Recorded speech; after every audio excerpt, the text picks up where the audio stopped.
जय हिंद दोस्तों, मैं निकेत आप सभी का स्वागत करता हूं आपके अपने यूट्यूब चैनल एसएससी एलिवेट पे। उम्मीद होगा आपसे बढ़िया होंगे, आप लोग की पढ़ाई बेहतरीन ढंग से चल रही होगी।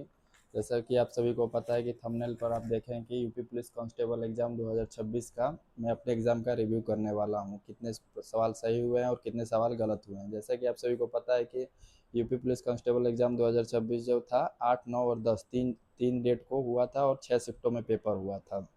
दो दो शिफ्ट एक दिन में हुए थे, जिसमें मेरा एग्ज़ाम था 9 जून 2026 को फर्स्ट शिफ्ट में था और जौनपुर था।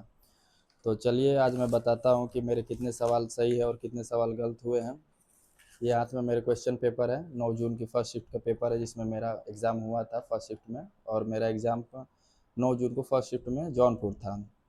तो चलिए बताता हूँ मैं कितना सवाल सही किया हूँ और कितने गलत किया हूँ। और आप लोग भी बताइएगा कि आप लोग का कितना सवाल सही हुआ है और कितना गलत हुआ है, क्या स्कोर बन रहा है। तो जैसा कि आप सभी को पता है कि इस बार नेगेटिव मार्क नहीं था, तो बहुत सारे बच्चे मतलब बढ़िया स्कोर करके आए हैं और 150 बाई 150 सभी अटैम्प्ट करके आए हैं। तो मैं बता दूं कि हिंदी में पहले बात करता हूँ। हिंदी में 37 सवाल टोटल पूछे गए थे, जिसमें से मेरे 32 सही हैं और 5 गलत हुए हैं। उसके बाद से जीएस की बात करूँ तो जीएस में 38 सवाल टोटल पूछे गए थे, जिसमें से 27 मेरे सही हैं, 11 गलत हुए हैं। और उसके बाद से मैं बात करता हूँ रीजनिंग का। तो रीजनिंग में मेरे 40 सवाल जो रीजनिंग के पूछे गए थे उसमें से 37 सही है और 3 गलत हुए हैं। उसके बाद से लास्ट में मैथ की बात करूँ तो मैथ का मेरे पास था 35 सवाल। तो 35 सवाल में से मेरे 33 सवाल सही हुए हैं 33, और 2 गलत सवाल हो गए हैं, जिसमें तो एक मतलब आसान सवाल ही था, वो जल्दबाजी में गलत हो गया, और एक था बढ़िया लेवल का सवाल, वो भी करने लायक था, लेकिन मतलब अफसोस ही रहेगा कि मैथ्स के 2 सवाल गलत हो गए।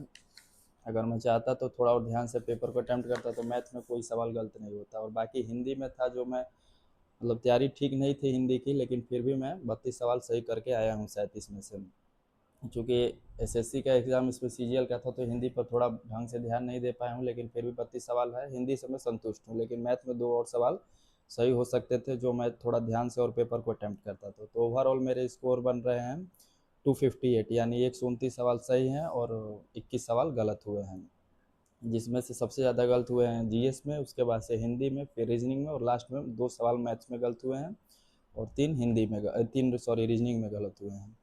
तो इस हिसाब से मेरे 258 स्कोर बन रहा है, जो सेकंड हार्डेस्ट शिफ्ट है 9 जून की फर्स्ट शिफ्ट। तो बाकी नॉर्मलाइजेशन का फ़ायदा देखिए मिलता है कि नहीं मिलता है, लेकिन अभी मेरे रॉ मार्क्स है 258 स्कोर बन रहा है। तो देखते हैं कि आगे फिर क्या होता है क्या नहीं होता है। आप लोग भी बताइएगा कि आप लोग का स्कोर क्या रहा है। और पेपर की बात करें तो पेपर मैं बताऊंगा इजी टू मॉडरेट था, कोई मतलब टफ लेवल का पेपर नहीं था। एक तरह से देखा जाए तो इजी टू मॉडरेट, आप मॉडरेट में रख सकते हैं। तो यहाँ पर देखते हैं कि आगे क्या होता है क्या नहीं होता है। बाकी स्कोर जो है ठीक ठाक ही बना है, स्कोर 258 है। देखते हैं आगे फिर फिजिकल के लिए बुलावा आता है या नहीं आता है। आप लोग बताइएगा कि 258 स्कोर पे है। हाँ, और मेरी कैटेगरी जो है यूआर कैटेगरी है, जनरल कैटेगरी है। तो इस हिसाब से मुझे मतलब फिजिकल के लिए अभी से शुरू कर देना चाहिए, रिजल्ट का वेट कर लेना चाहिए। तो आप लोग बताइएगा कि इस हिसाब से मैं क्या करूँ क्या नहीं करूँ, कमेंट में बताइएगा। लेकिन 258 स्कोर मतलब और थोड़ा मतलब ध्यान से करते तो 3-4 मतलब नंबर और आ जाते हैं, यानी 260 क्रॉस कर जाता है। लेकिन ठीक है, 258 पर भी मैं संतुष्ट हूँ।